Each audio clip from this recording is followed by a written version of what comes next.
On est sur une île assez plate, 25 km par 22. Qu'est-ce que vous venez chercher ici? C'est l'adjectif qu'on accole à cette île, à savoir que Djerba la Douce, et Djerba, effectivement, il y a une atmosphère qui est peut-être due au fait que c'est une île où les catholiques, les musulmans et les juifs se sont côtoyés et se côtoient encore dans une certaine délicatesse, bienveillance, harmonie. Ouais, c'est vrai que c'est une île où, voilà, où les différentes communautés religieuses vivent en paix. Vous savez comment Flaubert appelait cette île? L'île au rêve. L'île au rêve. Et il disait ici, l'air est si doux qu'il empêche de mourir. C'est plutôt joli. Oui, oui, oui. Alors l'un des premiers à avoir été séduit par l'île, c'est Ulysse, le héros d'Homère, au point d'avoir même réfléchi en escale ici à renoncer à son périple. Oui, oui, ça c'est la légende qui le dit, c'est Homère qui le dit, effectivement. En plus, on situe le périple d'Ulysse dans des endroits tellement différents. Mais enfin, Ulysse, il se laissait séduire facilement. Hein. Ici, il y a 23 km de plage et on est seulement à 3 heures de Paris pour 324 jours de soleil par an. Exactement, voilà. Et ça, c'est une belle motivation pour un Parisien qui vit dans la grisaille 324 jours par an, justement. Il y a beaucoup de forteresses sur cette île comme celle-ci, des vestiges du passé et des différentes civilisations. Alors j'ai appris qu'effectivement, elle a été longtemps la propriété des Ottomans, qu'en creusant, on a découvert des vestiges romains. Et voilà, donc qu'est-ce qu'on fait? On prend une pelle et un seau, on va creuser pour aller voir.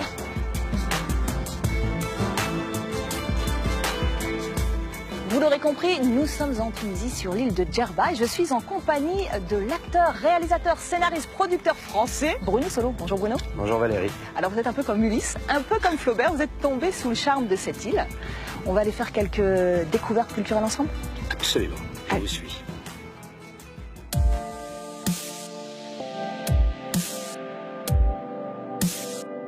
Et on va commencer par découvrir Djerba Oud, le plus grand musée de street art à ciel ouvert.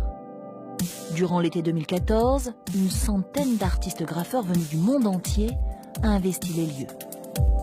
Ils ont peint près de 300 fresques et redonné vie à la petite bourgade d'Eriad.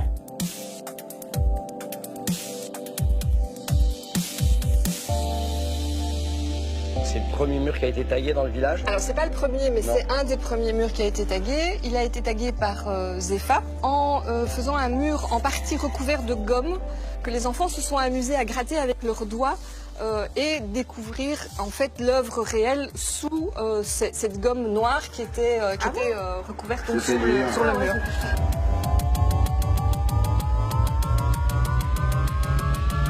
Il faut l'entretenir pour qu'il garde ses couleurs, qu'il garde ce bleu, etc. régulièrement. Non, en fait, il y a une couche de vernis qui a été posée de protection. Mais bon, le temps fait son œuvre. Il y a énormément d'humidité sur Djerba. Donc du coup, effectivement, là, on est en train de perdre petit à petit les œuvres. Mais c'est quand même aussi le street art, c'est quelque chose d'éphémère. C'est l'art éphémère. Voilà, ça fait partie du projet, en fait. Bruno, est-ce que ça correspond à votre conception du voyage? Je prends pas autant de valises quand je pars en voyage.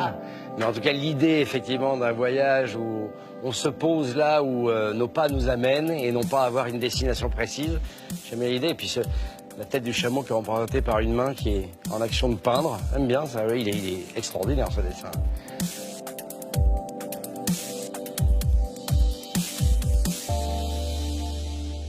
Ah non, mais là, il y a un travail, c'est quasiment du Michel-Ange, là. Le travail sur le drapé, même sur l'anatomie des pieds. Et là, quand on rentre dans le détail, là, c'est hallucinant. Non, elle est magnifique, celle-là.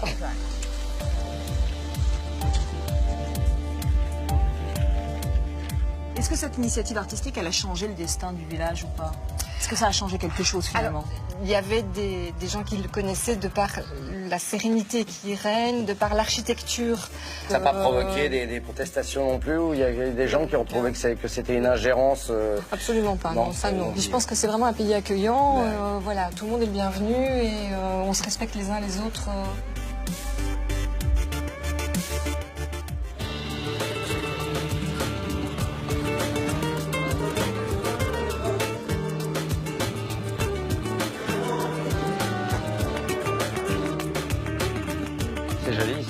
c'est joli. Mais il n'y a pas beaucoup de touristes. Oui, oui, bah oui. À l'évidence, la peur l'emporte et c'est notre devoir, effectivement, d'être... Bonjour. D'être avec eux, de les soutenir.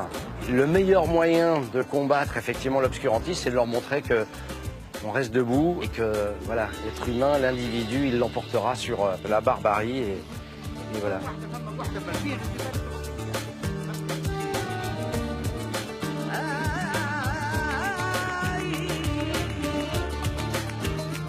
Alors raconte-moi, on est où là? Avant, c'était un caravansérail. Tu sais ce que c'est, un caravansérail? Je pense pouvoir deviner, oui. J'imagine qu'on mettait les chameaux et donc les dromadaires ici. Exactement. Et que les chameliers dormaient dans les champs pour pouvoir surveiller leurs troupeaux Exactement. après livraison.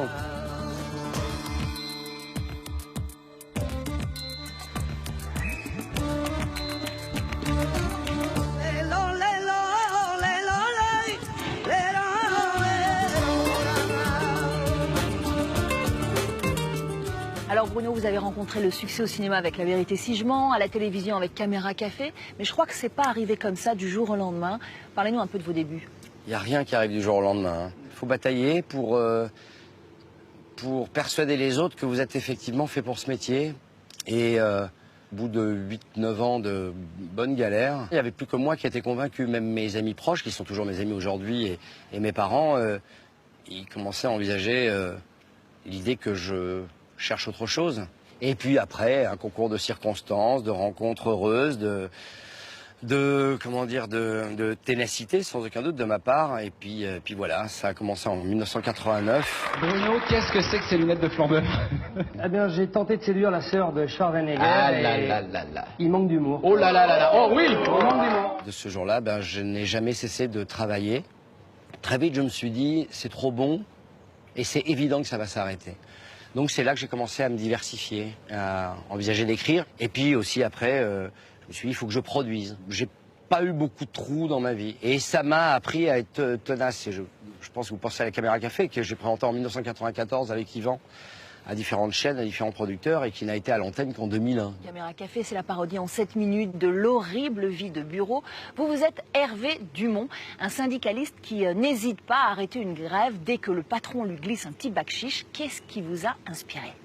Tout simplement l'idée qu'effectivement on ne fait pas de la comédie avec des vertus. Je me suis dit, si je présente un syndicaliste vertueux, comme le sont beaucoup de syndicalistes, et altruiste, généreux, proche, sacrificiel à les limites, ça n'a aucun intérêt. Je ne veux pas faire une comédie avec ça. Il fallait qu'on le tire vers quelque chose d'italien, une comédie italienne, c'est-à-dire un type un peu lâche, prêt à toutes les concessions. Voilà, il fallait que je fasse une crapule, mais lui donner aussi quand même qu'on ait de l'empathie pour lui. Et l'empathie, elle apparaissait au moment où on se rendait compte que c'était surtout un homme faible, incapable de prendre de vraies décisions, un peu fragile, etc. J'ai repris la tronche avec ce crétin de Sylvain. Qu'est-ce que tu ferais, toi, si t'étais dans la tête de John Malkovich? Tant qu'à faire, je préfère être dans le slip de Rocco Siffredi. Et tu risques d'être un peu à l'étroit. Ah ouais, mais je sortirais de temps en temps. Prendre l'air. Le cinéma vous sourit en 1995, vous tournez dans Tom est tout seul, et puis il y a ce succès des 3 opus de La Vérité si je mens. Est-ce que c'est l'aventure qui change tout? Si, bien sûr, ça change tout. La Vérité 1, José et moi, ça nous a fait un petit peu connaître du grand public. Et puis après, ça m'a permis d'enchaîner pas mal de films, Mille bornes, Restons groupés, Jet Set, pas mal de films comme ça. Je pense qu'il est milliardaire en dollars. Qu'est-ce que c'est pour lui 30 000 balles? Sans déconner. Des pois chiches dans le couscous. Mais il parle pas d'argent tout de suite. Tu le connais, flatte-le d'abord. Il adore qu'on lui dise qu'il est plus fort. T'as raison. On va y aller en souplesse.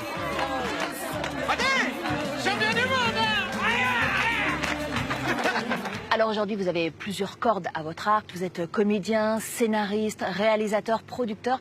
Quel est le projet dont vous êtes le plus fier? Peut-être celui qui vous a apporté le plus de satisfaction? Quand on a commencé à me proposer des Vérités si je mens 12, des Jet Set 15, des Restons groupés 8 et plein de films qui étaient très sympathiques mais que j'avais plus du tout envie de faire, je me suis orienté vers vers quoi j'avais envie de faire ce métier depuis tout le temps, à savoir beaucoup de théâtre, des pièces assez radicales aussi. Donc ma carrière, je la mène avec une liberté totale. Et c'est pour ça que maintenant je fais plus de télévision, parce qu'au cinéma, j'ai visiblement un profil qui n'intéresse pas vers les rôles qui m'intéressent, n'attire personne au cinéma, donc je l'ai fait en télévision, quand je joue Mendès France, quand je joue des films comme des Simon, quand je joue des films plus sombres. J'aime toujours la comédie, mais le problème c'est que la plupart des comédies qu'on propose sont extrêmement paresseuses, mal écrites. Et enfin, je suis très exigeant. Moi, je prends la comédie beaucoup plus au sérieux que le drame. Est-ce qu'on parle un peu des planches? Vous avez notamment été mis en scène plusieurs fois par Ladislas Ciola, récemment dans Un petit jeu sans conséquence. C'est encore un autre frisson, le théâtre. C'est le frisson, enfin frisson, je sais pas si c'est le mot, mais c'est l'expérience la plus honnête et la plus ultime du métier de comédien. Par exemple, là, je vous parle, imaginons que ça soit une scène qu'on est en train de jouer, et pendant ces 10 jours d'affilée, quand j'ai pris mon jus d'orange, je l'ai pris en le regardant et je continue à vous parler, à vous dire, Valérie, écoutez, ça se passe très bien. Je suis très content de ce qui se passe. Demain, on va refaire la même scène, et ben je vais pas le faire comme ça, je vais pas le prendre au même endroit, et puis je vais le faire à l'aveugle. Je dis, Valérie, ça se passe très très bien entre nous, et puis je vais le faire comme ça. Et ça, c'est des petites victoires. Après, on sait qu'on a gagné une petite chose, que c'est plus vrai que de prendre mon verre sans le regarder, parce que c'est un geste de quotidien et que quand vous êtes chez vous, vous prenez les verres tout en parlant à votre épouse ou à votre copain. C'est une victoire. Et au théâtre, chaque jour, vous vous remettez en question. C'est pour ça qu'on s'ennuie jamais au théâtre.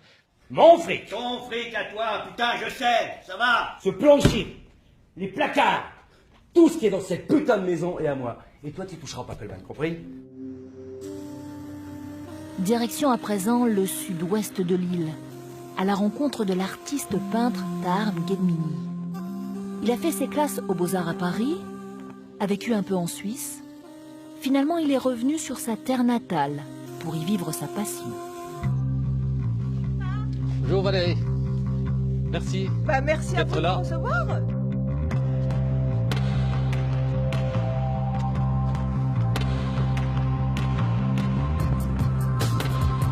Ah, c'est vrai que la vue est époustouflante, là. Le soleil se couche juste derrière, juste là, devant. Voilà, c'est l'endroit où je travaille. Vous prenez toujours des points de vue un peu différents, il y a beaucoup de contre-plongées, il y a du mouvement, il y a de l'architecture. Je suis surtout dans les personnages, dans les corps, en fait. Hein.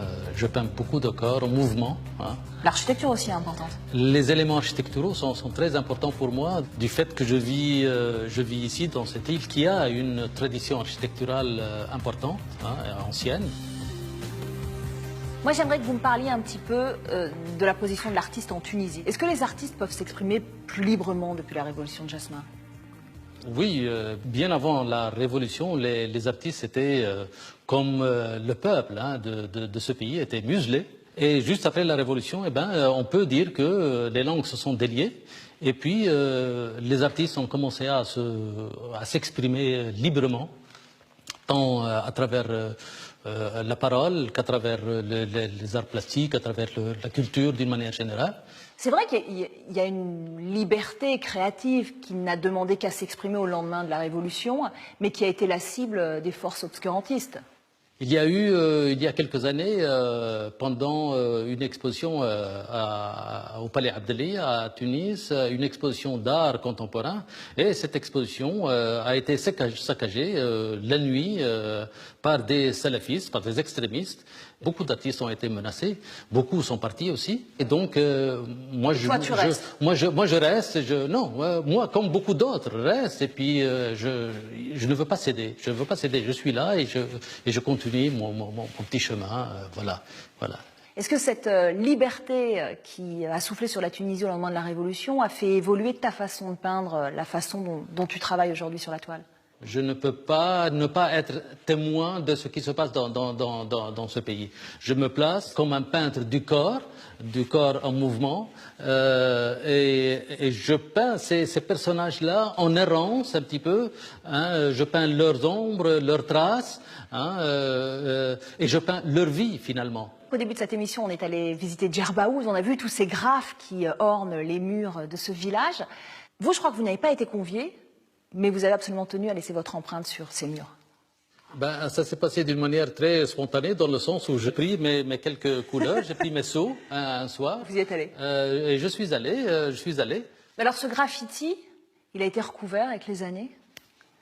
Il n'y a pas si longtemps que ça, je passais par le coin et j'ai vu effectivement que ce que j'ai fait a été effacé. Et donc je me suis dit, je ne vais pas rester quand même les bras croisés, je vais refaire autre chose. Donc là, on y retourne. On y va.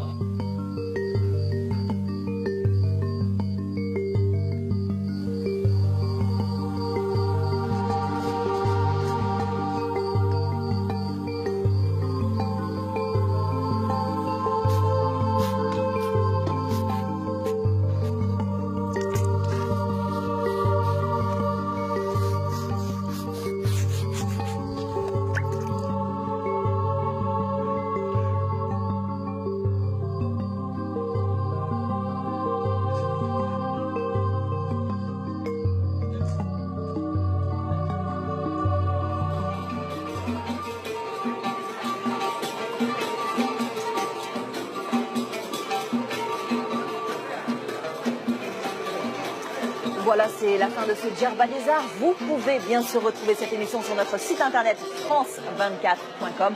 On va se quitter en musique.